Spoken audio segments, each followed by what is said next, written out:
Hello, everybody, and welcome to my all-new classic USFL franchise in Madden 25.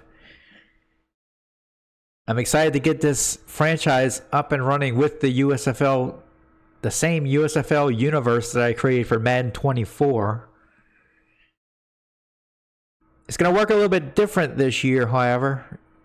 This year, I decided to, instead of fast-forwarding 10 years into the future to get completely unknown players, I decided I wanted to use the modern players, but I didn't want to use the existing NFL rosters either, so I decided to do a pool draft in order to create the teams.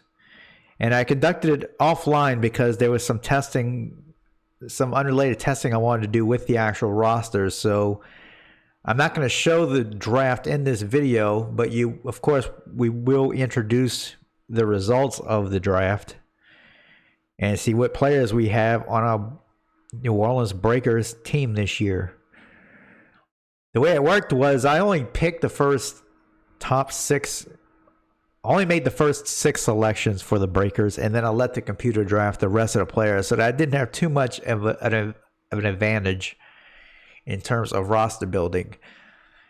Now, one unfortunate side effect of doing a pool draft in Madden, unfortunately, is it resets the contracts for all the players depending on where they were picked in the draft. So, as a result of that, basically all the teams have around $80 million in cap room for this year. So, free agency won't be as what I would call tight as it normally is in the NFL.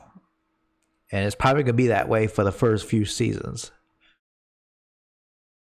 But I think overall it's going to be a better setup for us, in that we'll get to see some more NFL players in the franchise, and yet still have a unique set of rosters in the franchise. A couple of other rules with this franchise: we're not going to be using the XP system, as I have not used in quite a while. We'll be using the Madden Trainer tool to have dynamic progressions on a weekly basis for all the players. Teams will be running that once a week in this franchise, and we'll also be running the new training camp feature of Madden Trainer in the off season. So no XP will be used in this franchise. We'll also be using my UltraSim mod to get realistic gameplay. So that means we won't have to make any modifications to the sliders or anything like that, or not even the auto subs. The mod automatically takes care of all that, so that we can slow sim all of our games and use 15-minute quarters and get a realistic amount of plays.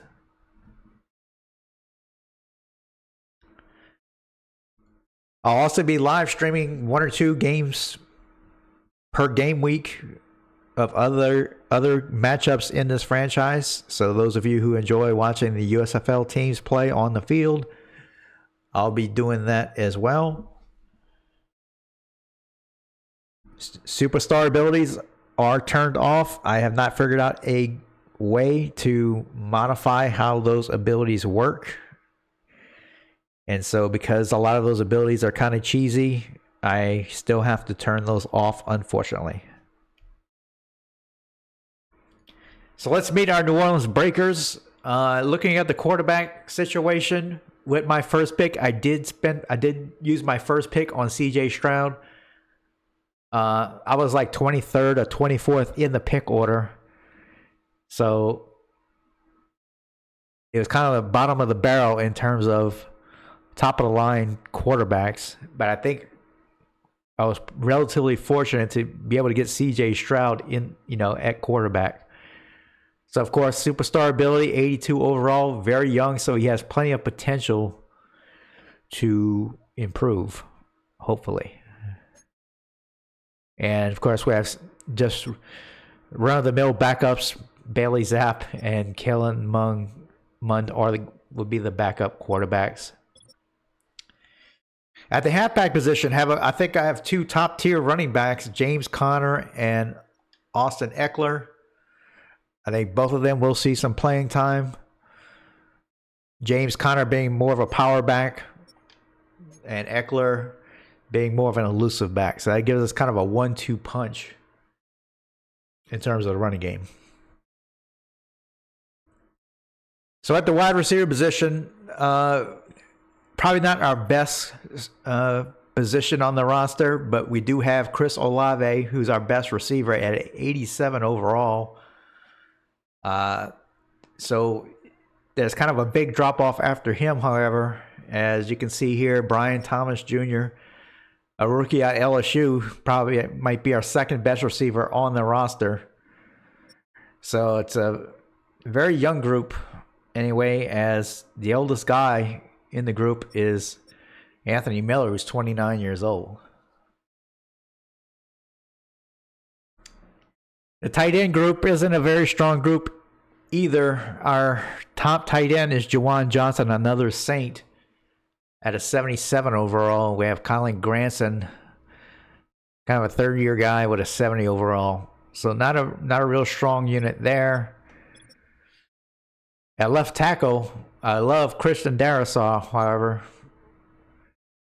He's great in pass protection, which is what we need for our young quarterback. So we got to definitely have a top-tier starter at that position. Our interior line isn't that great, unfortunately, but we do have kind of hidden development rookie that's going to be starting at center, Graham Barton out of Duke. So hopefully he can kind of boom in his development, and we'll find out what his hidden potential is this season at some point, hopefully. We have another young guy starting at the offensive line, Anton Harrison. He's a first-year guy out of Oklahoma. He has star development. He's a 75 overall. He'll be our starting right tackle, at least to start out with. Now, the star of our defensive line is Chris Jones, 97 overall. I think he might have been my second pick in the draft. 97 power rusher. And even that run stopper and speed rusher abilities, he's great as well, as he's in the 90s in those archetypes as well.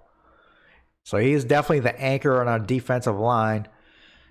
Big drop off after him, however, in Travis Jones and Mekhi Wingo.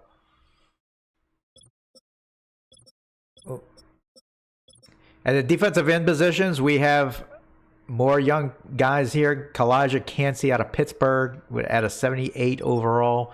And we have Travon Walker, who's hurt, but he's at a 78 overall. Taking a look at his injury status, he is going to be out just this week. So we're going to be without him this week, but he should be back next week, thankfully. At the next level of our defense, at the linebacker position, Dre Greenlaw is probably our best linebacker. He's kind of a coverage linebacker, but he can help in stopping the run as well, as he is an 87 overall in pass coverage archetype, and he's also 84 in run stopping. So good all-around linebacker to have in our group. He's only 27 years old.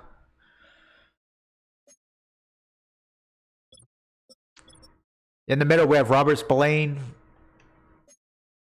6-year guy out of Western Michigan. He's kind of the field general of the group, and he's at an 80 overall.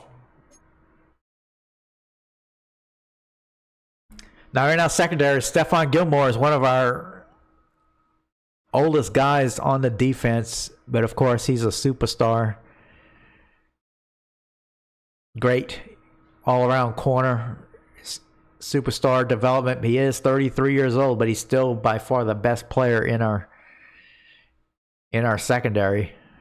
So we have him anchoring the cornerback position, and as you can see, we have a bunch of, I would say, mediocre talent behind him, and Marcus Jones and Eli Apple, Darnay Holmes, and Aaron Robinson. So hopefully Stephon Gilmore can get his usual number of interceptions and help our defense.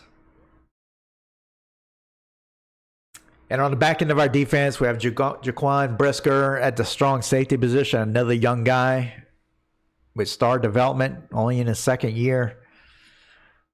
So he's actually pretty good all around, but his best archetype right now is run support. And at the free safety position,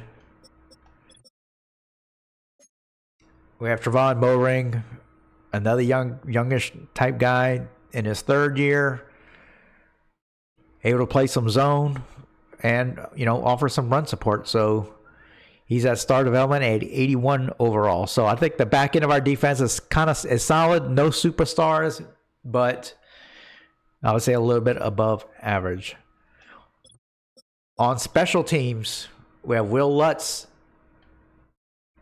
He's at a 76 overall. Not the greatest kicker. We're going to have to keep an eye on him because with this gameplay mod, it's possible to miss chip shot field goals and extra points. So we got to keep an eye on our kickers more than we normally have to in a normal franchise in the base game.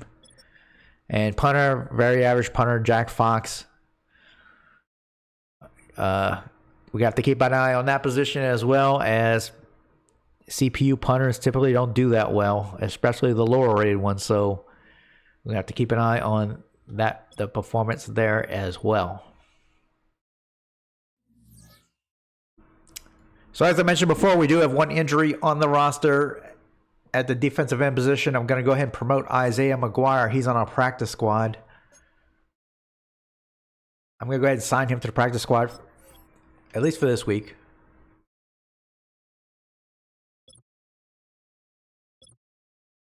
And let's go ahead and readjust the depth chart here.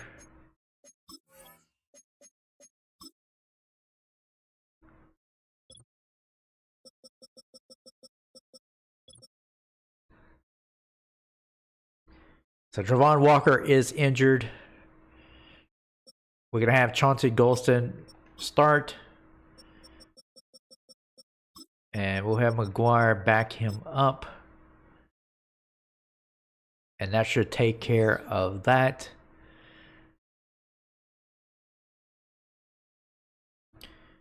And we currently have 4 running backs on the active roster. I think we can move Amari DeMarcado to the practice squad. And that will get us back to 53. Now, our first game is against the Birmingham Stallions. And a team that looks on paper to be more talented than us. But the good news is they have Caleb Williams as their starting quarterback, the rookie. So that's definitely a weak spot for them. He's a 76 overall, but he has a lot of upside as well. So, but that doesn't do them any good for this week against us. So hopefully we can take advantage and maybe he can make some mistakes for the Stallions this week. Taking a look at running backs, they do have Isaiah Pacheco. Of course, the great running back for the Chiefs, young guy, 88 overall, high-speed type guy. At wide receiver, they have Justin Jefferson, 99 overall. They also have Rashid Shaheed, the speedster for the Saints. So, talented wide receiver group. They even have Allen Robinson as their third receiver. So, pretty talented wide receiver group there. That might be the strength of their team. They do have Mark Andrews as well at the tight end position, 93 overall. Offensive line doesn't look particularly great. Their interior line looks pretty good as they have Zach Martin in their interior line. So they're a bit rough at the tackle positions, but their interior line looks pretty good. On defense, defensive line doesn't look that great.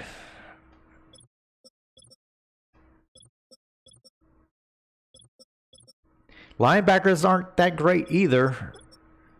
They do have some corners. Kenny Moore, star development, 29 years old. He's more of a slot guy, though.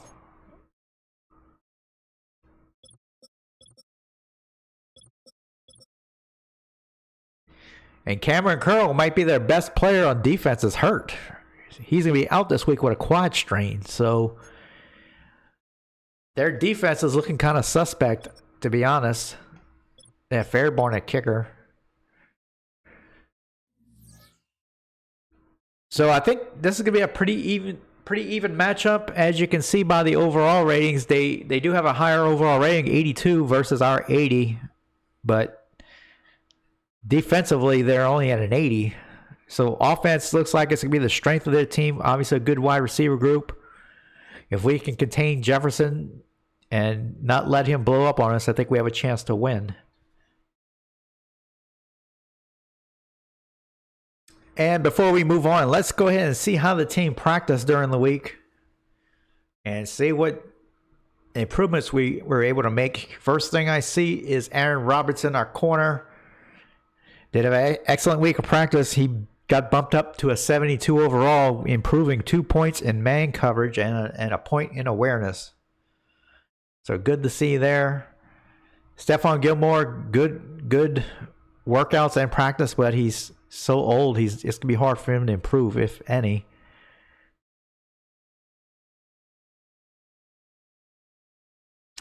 Christian Roseboom, one of our young linebackers, +2 in pursuit and +1 in tackle, bringing him to a 69 overall. That is good. A lot of our younger players improving, having good practices. We had several players make 1 point gain in overall.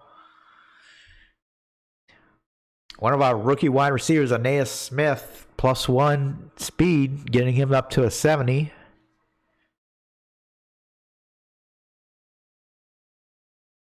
And so that's about it for this week. If we look at kind of a summary here, we can see a bunch of players getting a +1 this week, and that's good to see there. Looking across the USFL there are even some players who gained 2 points in overall. So, including Nick Bosa got jumped from a 96 to a 97, and then Justin Jefferson was a 98, I guess, in the starting roster, and as we saw, he did improve to a 99. So not a good week for him to do that since we're playing the Stallions this week, but overall a good week of practice for the Breakers. All right, we have a couple of tasks to do before we kick it off. We have to set our season goal. This is tough with a pool draft, but I am just going to say make the playoffs. And let's go ahead and do our media interview.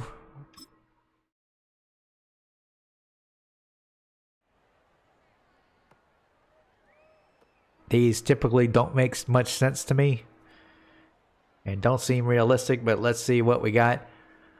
Coach, going into the season, well, I didn't get to see the entire question. What area of the team is weakest? Our defense.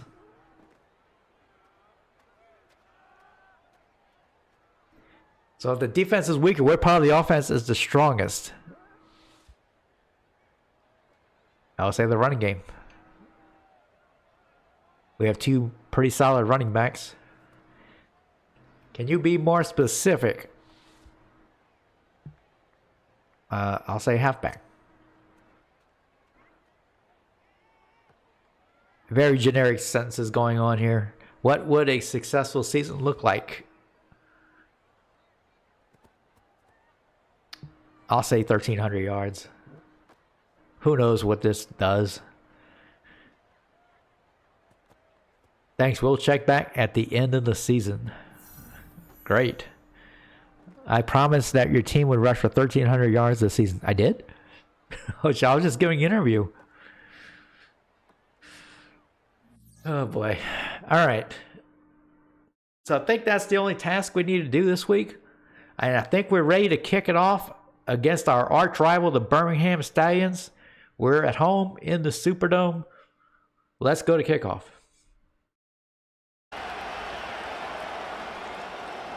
Breakers come out in the shotgun formation.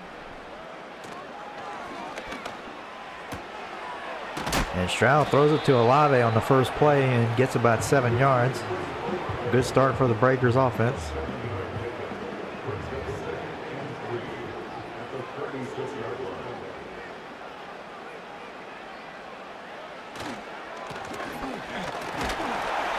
And that is the first carry for James Conner. And he gets the first down. Good 4-yard gain there.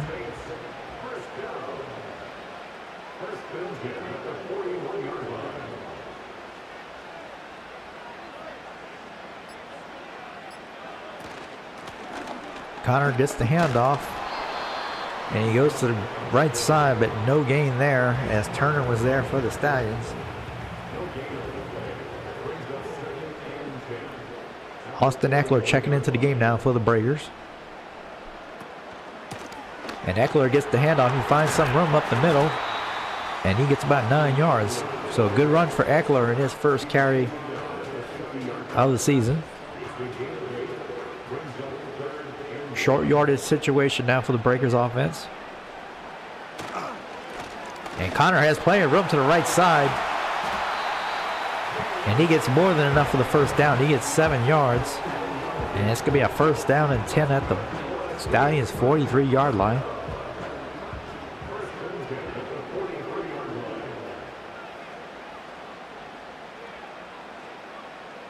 Conner goes in motion for the Breakers.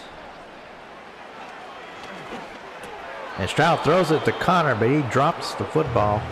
It's going to be second down and 10.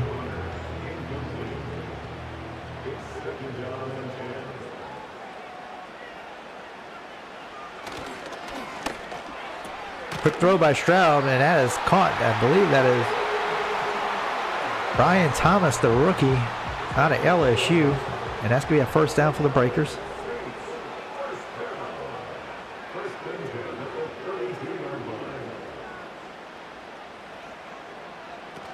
Johnson goes in motion. Conner gets the handoff. He takes it to the right side, but not much room there as he gets maybe a yard.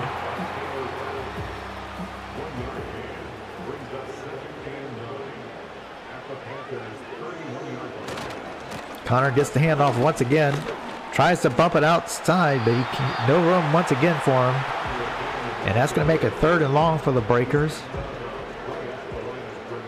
Stroud in the shotgun.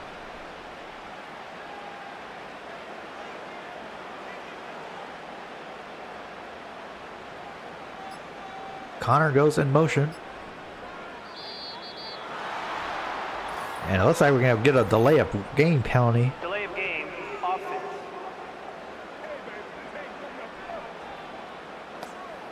Big mistake there by Stroud not to get the ball snapped. Third down.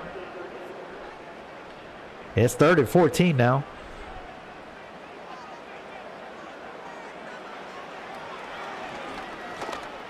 Stroud throws it, and that is incomplete as Moore made a good play on the ball there. And so the Breakers would have to kick a long field goal here. This will be a 52-yard attempt.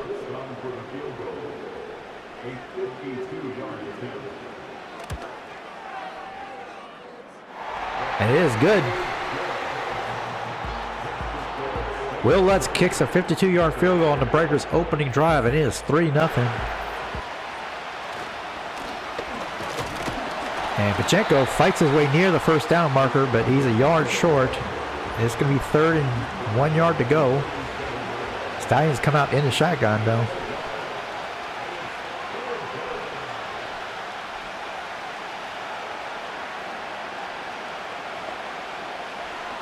Quick throw by Williams is caught by the tight end, and that's going to be a first down. That is Mark Andrews who gets his first catch, and that'll move the chains for the Stallions.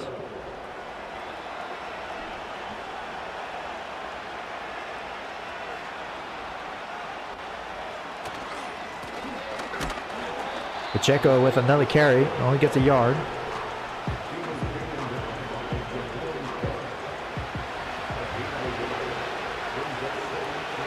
Second down and 9.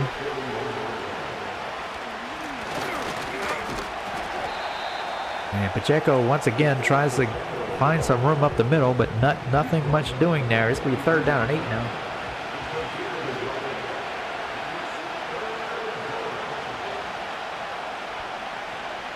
Shaheed goes in motion. Williams is getting chased out of the pocket, but he has to throw it away. And we have an injured breaker on the field. That is Cansey. That's in a position the Breakers cannot afford to lose somebody at. They're already a little thin at the defensive end position. But the Stallions have to punt here. And this is going to be returned. Caleb Williams in the shotgun. Quick throw is complete. But immediately going to the ground is the receiver for 4 yards.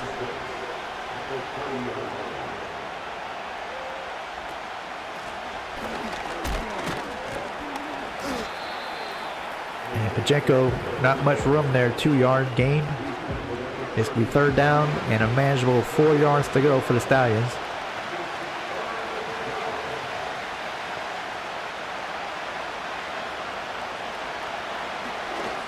Quick throw by Williams is caught. And that's going to be a first down for the Stallions as Robinson makes the catch.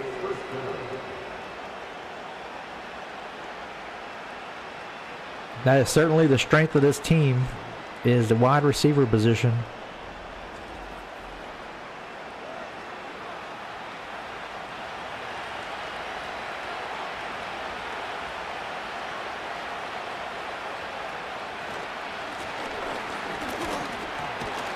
And Pacheco just has nowhere to go. He's going to lose 3 yards.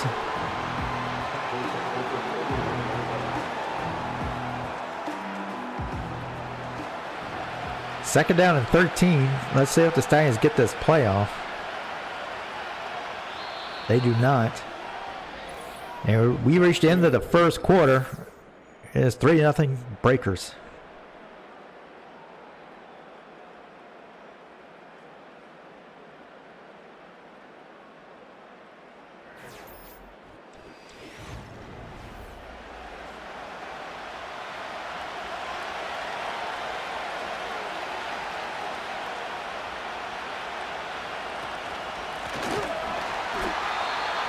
Pacheco is just met in the backfield by Wingo.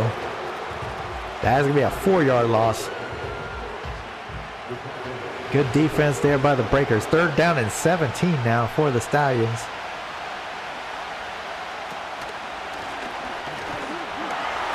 And the Stallions run a draw play and it goes nowhere. That's going to be another 2-yard loss. Stallions will have to punt.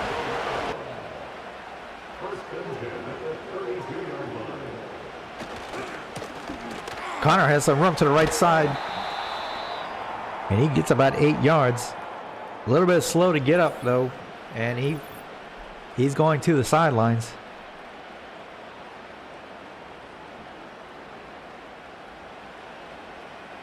So second down and 2 now for the Breakers.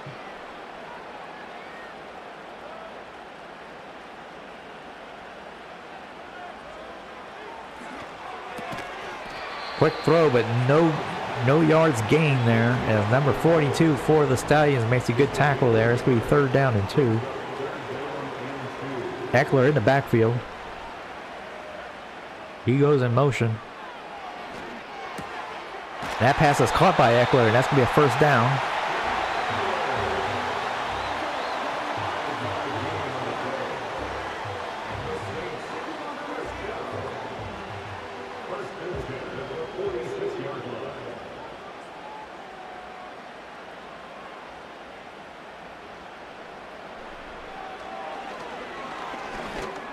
Stroud throws it to Olave. He was near the first down, but not quite. It's going to be second down on inches.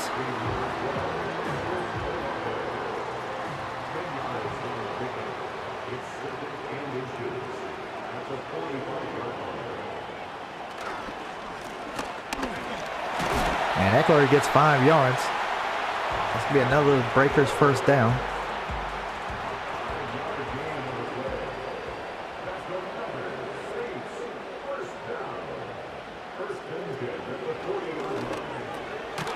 Quick throw over the middle. That is caught. That's Brian Thomas. It's going to be second down and inches. Eckler in the backfield with Stroud. Stallion showing blitz. And Eckler has some room up the middle as he fights his way to the 22-yard line. That'll be another Breakers first down.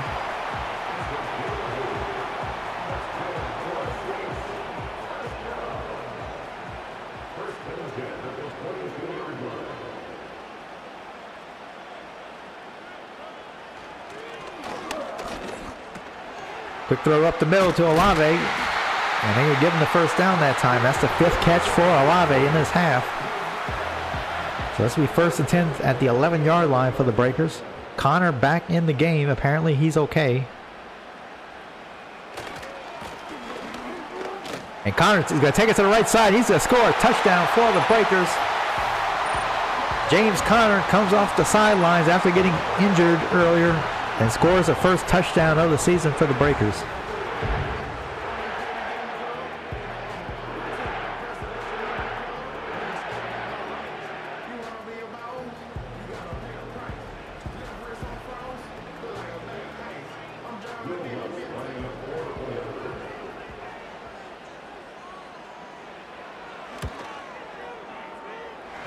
And it is 10-0 New Orleans. Williams throws and it is incomplete as Jefferson couldn't hang on to it.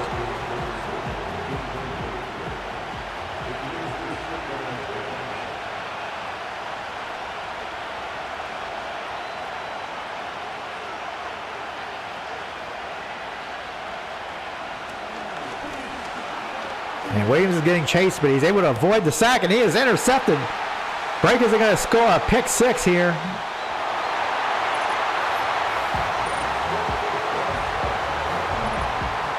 That is a defensive end who dropped back into coverage. That is Chauncey Dutton. And that's as easy as it's going to get. Chauncey Golston just dropped into coverage, and Caleb Williams threw it right to him.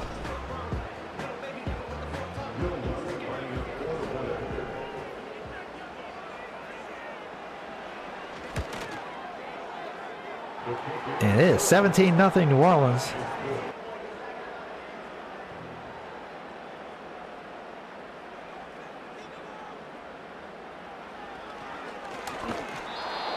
And Stroud had to get rid of it that time as he was getting pressured.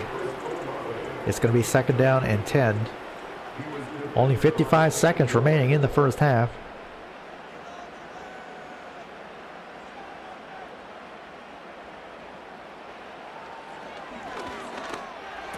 Stroud completes it. That is Connor, the running back, coming out of the backfield. And that's a big first down for the Breakers to get out of deep in their territory.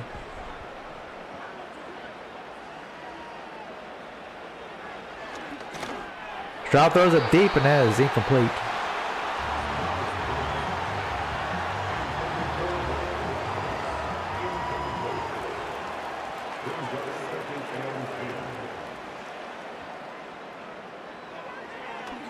Stroud dumps it off to Connor. He has some room to the right side, and he's able to get the first down.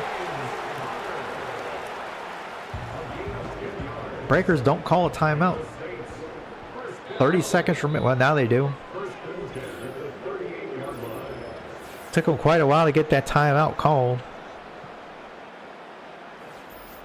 So 31 seconds remaining. One timeout left for the Breakers.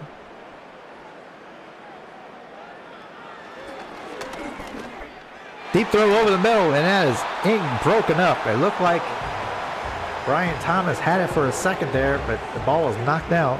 It's going to be second down and 10.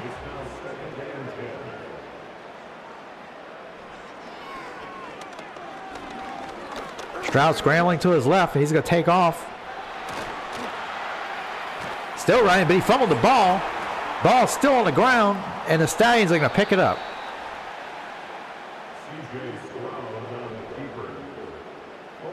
So big mistake there by Stroud, not sliding. Although, was his knee down? His knee might have been down here. Let's see if they review this.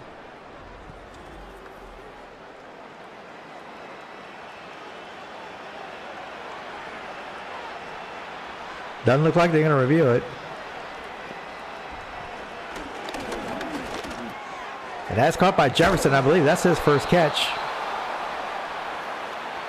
Birmingham uses that first timeout. Only 10 seconds remaining. Williams throws it over the middle to Andrews. And another timeout. That only took 3 seconds off the clock. Second down and 3. 1 timeout remaining for the Stallions. Quick throw by Williams is incomplete. So only 4 seconds remain now, and they're going to try a long field goal here. This will be a 60-yard field goal.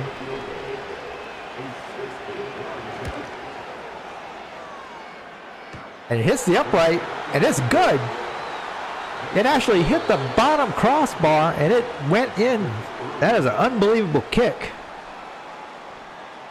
So that makes it 17-3 Breakers at the half.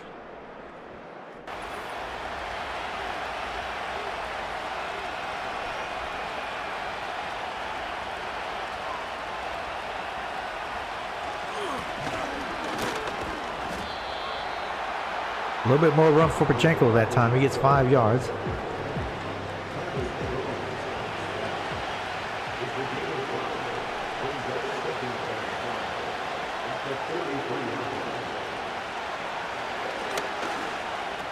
And Pacheco gets the reception, and he takes it all the way to the 30-yard line of New Orleans.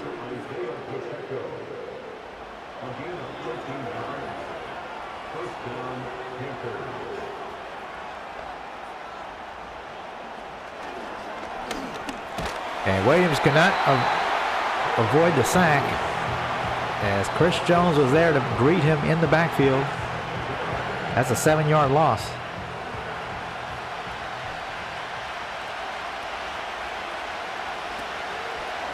Pacheco gets the toss. He has some room to the left side. He's to the 25-yard line. So he gets 12 yards back. It's going to be 3rd down and 5.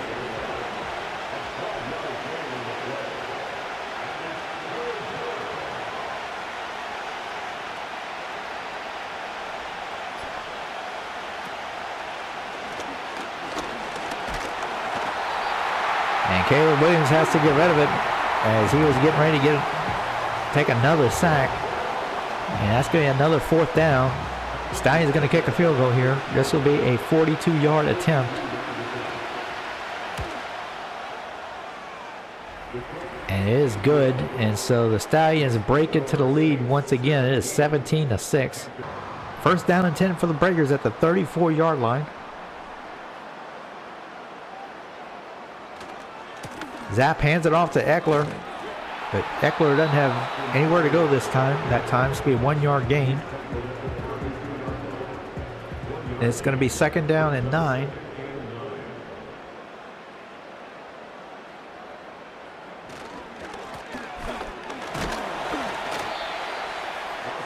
And Eckler gets about 4 yards. This is going to be 3rd down and 5 now for the Breakers.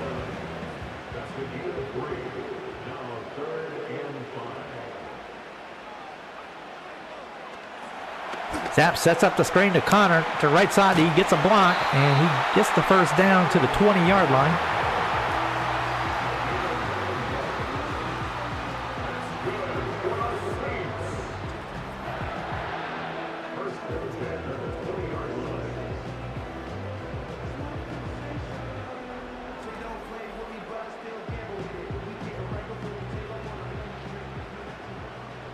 Breakers come out in I formation.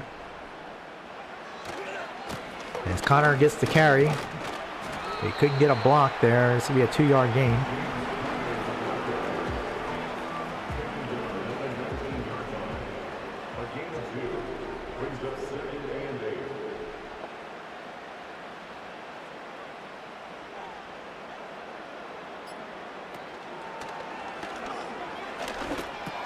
Zapp throws it up the middle, and that is caught by Jawan Johnson. That's going to be a first down and goal situation for the Breakers.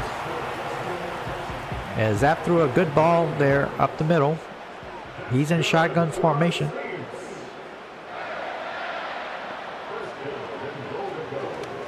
And that pass was tipped at the line of scrimmage. It's going to be second down and goal.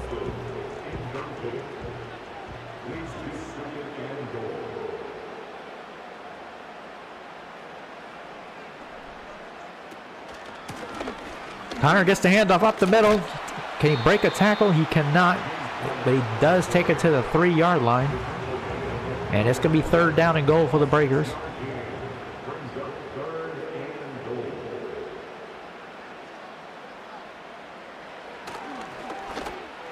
Zapp throws it in. It's caught by Chris Olave for a touchdown.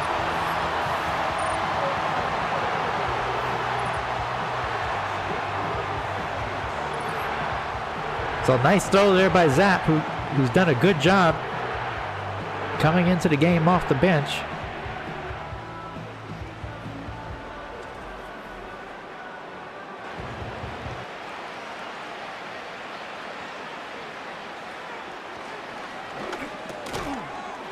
And that is broken up there. It's going to be second down and 10.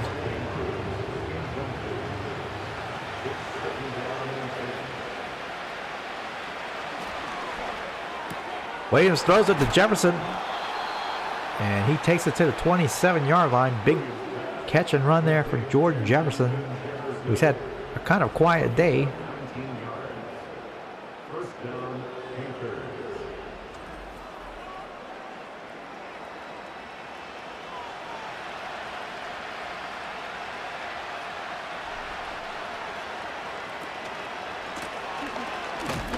And Pacheco is going to take a 5-yard loss there.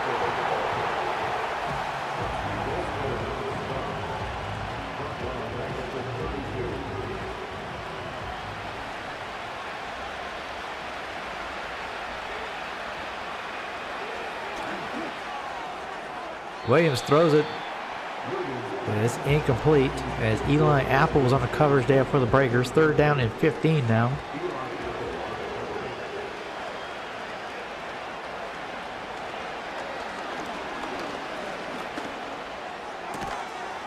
And that is caught. But it's going to be short of the first down. Fourth down and 5. Let's see what the Stallions decide to do here. They're going to kick the field goal. This will be a 39-yard attempt.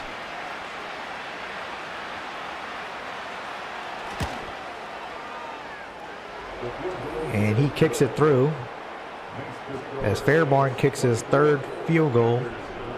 It is 24-9 New Orleans now.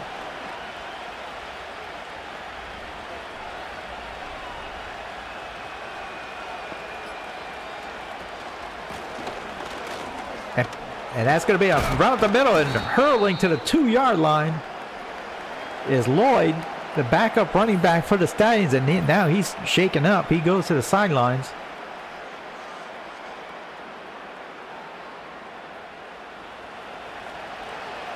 First and goal for Birmingham.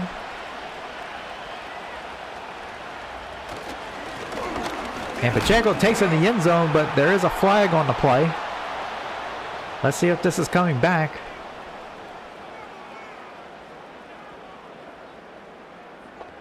It is. They can call holding on Birmingham.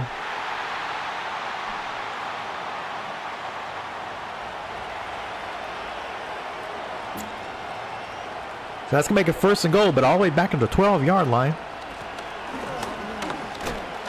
As Pacheco cannot find any running room there.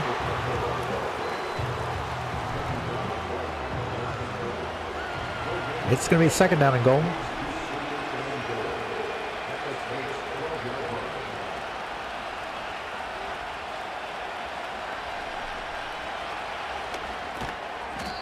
And that is caught but tackled immediately at the 10-yard line. I believe that was Andrews. Third down and goal.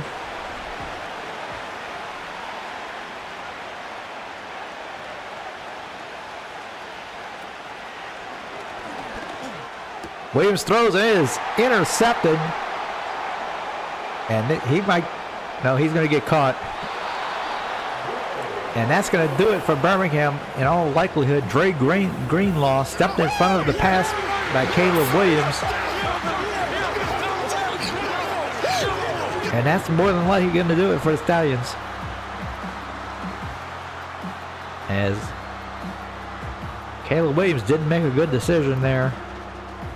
Be too little too late as the clock's going to expire. And that's going to do it as the Breakers win their opening game 24-9, but they did lose their starting quarterback and starting running back. We'll see how healthy Stroud and Connor are after the game is over.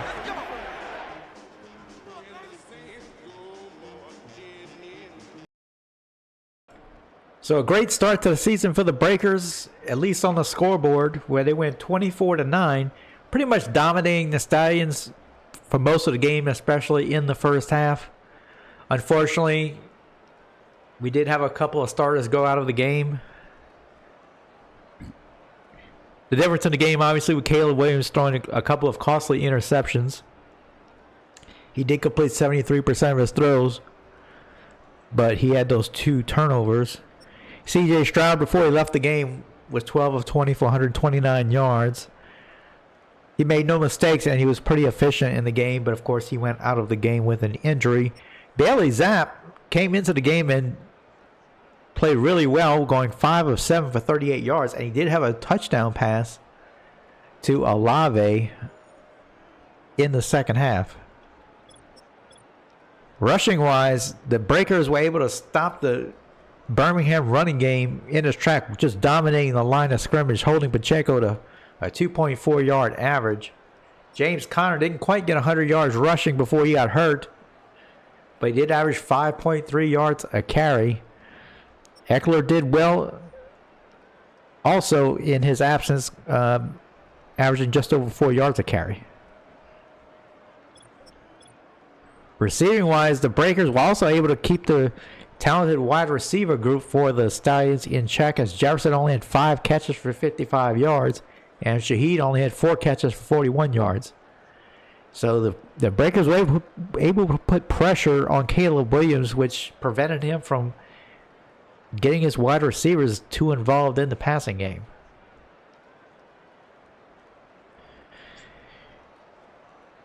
So let's go ahead and end the game and see what our injury situation is. Hopefully Stroud isn't out for an extended period of time.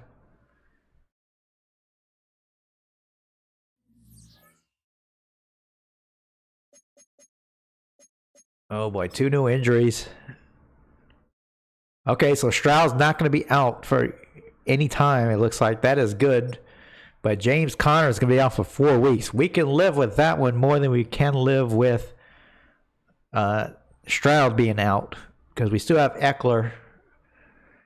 But it appears we also lost a couple of defensive ends, which is not good. Well, Travon Walker, I believe, was already out. Yeah, he was out already. So we're getting him. I think we could get him back next week. But Kalijah Cansey is the new injury from this past game, and he's going to be out for an extended period of time, it looks like. So another position of possible concern there that we're going to have to deal with. But with that, I'm going to end the video here. The Breakers are 1-0. Be sure and keep an eye out on the channel for games that I'm live streaming from the USFL. I think it's going to be a good year, exciting year, something unique that you don't see very often. Be sure and like and subscribe, and I'll see you next time.